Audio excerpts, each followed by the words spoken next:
কাল কিন্তু ছিল সরস্বতী পুজো, আর আমাদের মেনুতে ছিল আলুর দম আর তার সাথে রাইস। চলো তোমাদের নিরামিষ আলুর দমের রেসিপিটা শেয়ার করে দিই।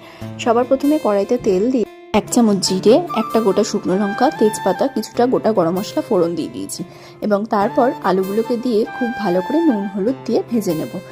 আলুগুলো ভাজতে ভাজতে কিন্তু আমার মা অন্যদিকে রাইসের সবজিগুলো চিনি আর নুন দিয়ে ভেজে নিচ্ছে। এবার আলুটা কিছুক্ষণ ভাজা হয়ে গেলে এখানে দিয়ে দেওয়া হয়েছিল 2 চামচ মতন আদা বাটা আর 3 চামচ মতন কাজু, পোস্ত এবং একটা গোটা কাঁচা লঙ্কা বাটা। সেই পেস্টটা দিয়ে কিছুক্ষণ কষিয়ে নেব। তারপর একটা গোটা টমেটোর পেস্ট দিয়েছি।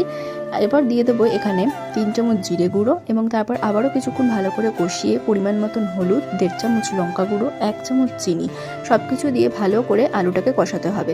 এরপর যে কাজু আর পোস্তর যে জলটা ছিল সেই জলটা দিয়েও হালকা হালকা করে কষিয়ে নেব। তারপর কিছুটা কাশ্মীরি লঙ্কার গুঁড়ো ব্যবহার করেছি কালারের জন্য। এরপর আবারও কিছুক্ষণ খুব ভালো করে কষানোর পর এখানে দিয়ে দেবো গরম জল। খুব বেশি আমি ঝোল এখানে করব না, তাই অল্প করেই জলটা দিয়েছি।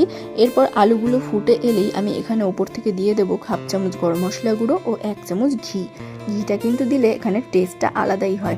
এরপর মা রাইসটাও রেডি করে নিচ্ছে। ভেজে রাখা সবজি, কিছুটা গুঁড়ো চিনি, 2 চামচ মতন ঘি এবং ওপর থেকে কিছুটা গোলমরিচ দিয়েছে। তারপর খুব ভালো করে এগুলো মিক্সড করে নিচ্ছে।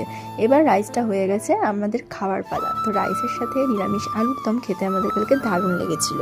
তোমরাও এভাবে আলুর দম বানিয়ে খেও আর কমেন্টে জানিও রেসিপিটা কেমন লাগলো।